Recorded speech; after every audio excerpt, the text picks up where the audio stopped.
ओम श्री गणेशाय नमः। राधे राधे एवरीवन। तो फ्रेंड्स, आज की इस वीडियो में हम जानेंगे कि आप घर पर बहुत ही सरल विधि से गणपति का विसर्जन कैसे कर सकते हैं।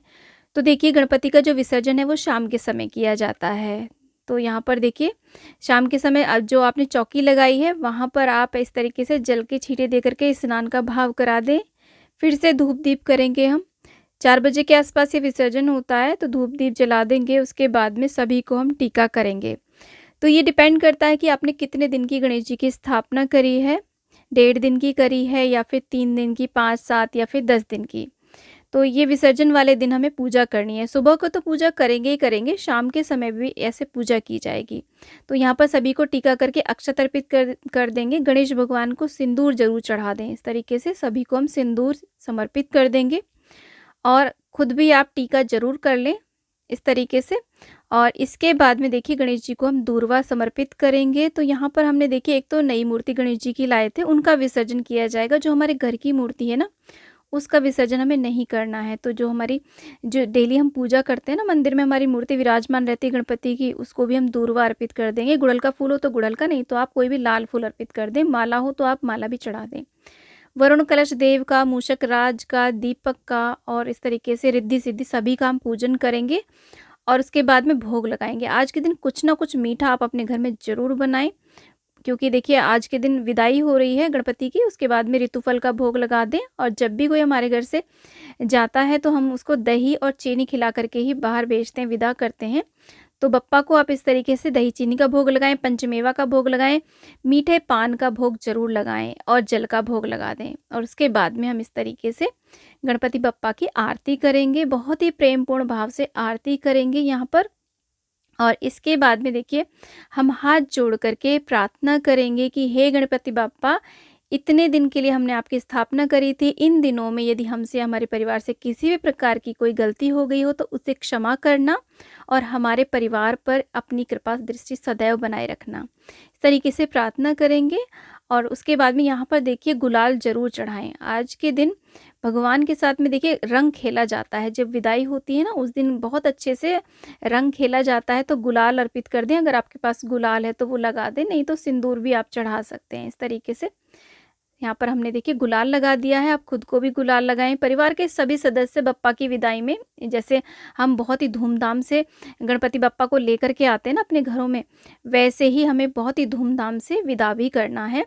अब यहाँ पर देखिए, जब भी कोई बाहर जाता है तो हम उसे खाना बांध करके देते हैं, कलेवा बांध के देते हैं। तो कोई भी आप ऐसा लाल कोई भी कोरा वस्त्र लेकर के उसमें थोड़ी सी सूखे मेवा, मिश्री, मिठाई बांध करके रख दें।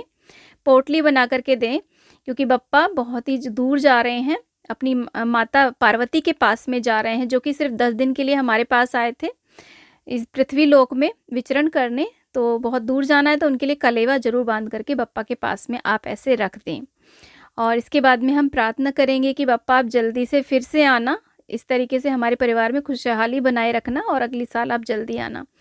उसके बाद में देखिए, घर के परिवार में अगर कोई पुरुष है या बच्चे हैं, उनसे आप उठवाएं गणपति को, नहीं तो आप खुद भी उठा सकते हैं। गणपति को ऐसे किसी पाटे के ऊपर बिठा करके पूरे घर में भ्रमण कराएं। घर के कोने कोने में आप भ्रमण कराएं। बाथरूम आदि को छोड़ करके पूरे घर में गणपति को हम भ्रमण कराएंगे। उसके बाद में जहाँ भी आप विसर्जन करें वहाँ पर गणपति को रख करके आप ऐसे उनको एक बार फिर से आरती कर दें। उसके बाद में कोई भी बड़ा सा आप कोई भी बर्तन ले लें, कोई भी आप थाल, परात या भगोना ले सकते हैं, टब ले सकते हैं। बस वो शुद्ध होना चाहिए, नया हो, कोरा हो, जिसमें हमने कपड़े आदि ना धुले हों, ऐसा आप लें। या फिर पूजा में आप यूज़ करते हो, उसे जल से भर लें और उसके अंदर थोड़े से फूल, अक्षत, हल्दी, कुमकुम डाल लें। और इस तरीके से बप्पा को हम ऐसे उसमें 3 डुबकियाँ लगवाई जाती हैं। तीसरी डुबकी में छोड़ दिया जाता है और गणपति बप्पा मोरया, अगले बरस तू जल्दी आ, ऐसे करते हुए बोलते हुए हम ऐसे छोड़ देते हैं। और उसके बाद में जो जनेऊ है और जो पोटली है ना खाने की, वो हम निकाल लेंगे, क्योंकि हम घर पर ही विसर्जन कर रहे हैं। अगर हम कहीं नदी जलाशय में, तो देखिए इसको मछली आदि खा लेती हैं, लेकिन इसमें हम विसर्जन कर रहे हैं तो इसे हमें किसी को दे देना ही उचित रहेगा। और जनेऊ को भी आप किसी को दे सकते हैं। देखिए, मिट्टी की मूर्ति तो 2 से 3 घंटे में मेल्ट हो जाएगी। उसे आप किसी भी गमले में, पौधे में, क्यारी में, खेत खलिहान में उसे पानी को, मिट्टी को दे सकते हैं। तुलसी के गमले में हमें नहीं डालना है। और इसके अलावा अगर आप पीओपी की मूर्ति लेकर के आएँ तो उसे गलने में तो 4-5 दिन लग जाते हैं। वैसे मैं तो ये कहूँगी, कभी भी पीओपी की मूर्ति ना लेकर के आएँ, हमेशा इको फ्रेंडली मूर्ति लेकर के आएँ। अब वापस से अपनी चौकी के पास में आ जाते हैं, तो जो भी आपने भोग प्रसाद यहाँ पर चढ़ाया है उसे आप बाँट दें। आप स्वयं भी खा सकते हैं, सभी में आप इस प्रसाद को बाँट दें, जो भी आपने भोग नैवेद्य यहाँ पर चढ़ाया है। गुड़ नारियल को भी आप काट करके बाँट दें, या इससे आप कुछ बना भी सकते हैं, जो भी आप बनाना चाहते हैं। बस बनाने के बाद में उसका भोग फिर भगवान को नहीं लगेगा। और उसके बाद में जल को भी हम सिला देंगे, और ये दक्षिणा है, ये भी हमें दान देनी होती है। कहीं भी किसी को भी आप मंदिर में दे सकते हैं। सिंदूर को भी यथास्थान रख देंगे, और जो भी फूल पत्तियां दूर्वा आदि ना, इसका भी विसर्जन होगा। और जो हमारे घर के मंदिर के जो गणपति हैं उनको हम मंदिर में विराजमान कर देंगे, और ये जो दिया अगर जलता हुआ रह जाता है तो इसे भी मंदिर में हम रख देंगे। तो ये गणेश जी को हम मंदिर में रख देंगे। और देखिए, ये जो सुपारी रखी थी हमने रिद्धि सिद्धि के स्वरूप में, तो आप चाहें तो गणपति के साथ में इन्हें विसर्जित कर दें, या फिर जो आपके घर के मंदिर के गणपति हैं ना, उनके साथ में आप रिद्धि सिद्धि को विराजमान रख सकते हैं। तो दोनों में से आप कुछ भी कर सकते हैं। और ये जो चावल हैं इनको भी हम साइड में अभी कर देते हैं। उसके बाद में जानते हैं कि कलश का हमें क्या करना है। तो देखिए, कलश के ऊपर जो भी फूल पत्तियां आदि हैं या फिर आम के पत्ते ना, इनका विसर्जन होगा। और जो नारियल है इसका क्या करना है, तो इस नारियल को आप बघार करके खा सकते हैं और बांट भी सकते हैं। इसके ऊपर जो कलावा है ना, इसको आप अपने हाथों पे बांध सकते हैं। और इसके बाद में देखिए, ये जो चावल हैं, इन चावलों को हम इन चावलों के साथ में ही इकट्ठा कर लेंगे। और ये जो आम के पत्ते हैं या अशोक के पत्ते आपने लगाए थे, इनका भी विसर्जन किया जाएगा। अब जो इसके अंदर जल है, देखिए कलश के अंदर जो जल है उसको इस तरीके से आप पूरे घर में छींटे देंगे। बाथरूम को छोड़ करके सारे घर में हमें छींटे देने हैं। और इसके अंदर जो भी सामग्री हमने डाली थी, तो देखिए ये हल्दी की गांठ है, सुपारी है, सिक्का है, इसका हमें क्या करना है। तो यहाँ पर जो सिक्का है इसे आप अपनी तिजोरी में रख सकते हैं, या फिर दोबारा कलश स्थापना में यूज़ कर सकते हैं। और बाकी चीज़ों को हम विसर्जित कर देंगे। बचे हुए जल को भी हम किसी भी क्यारी पौधे में दे देंगे।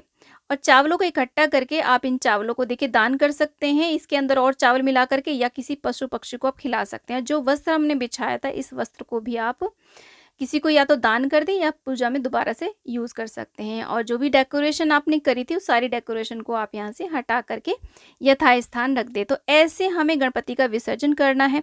देखिए, ये जो विसर्जन है ये हमें बहुत ज़्यादा समझदारी से करना है, क्योंकि हमारी जो भी पूजा है, श्रद्धा है या भगवान है ना, उनका अपमान नहीं होना चाहिए। कुछ लोग क्या है कि गणपति को किसी भी मंदिर के आसपास या किसी भी पेड़ के नीचे रख कर के आ जाते हैं, ये बहुत ही ज़्यादा गलत बात है।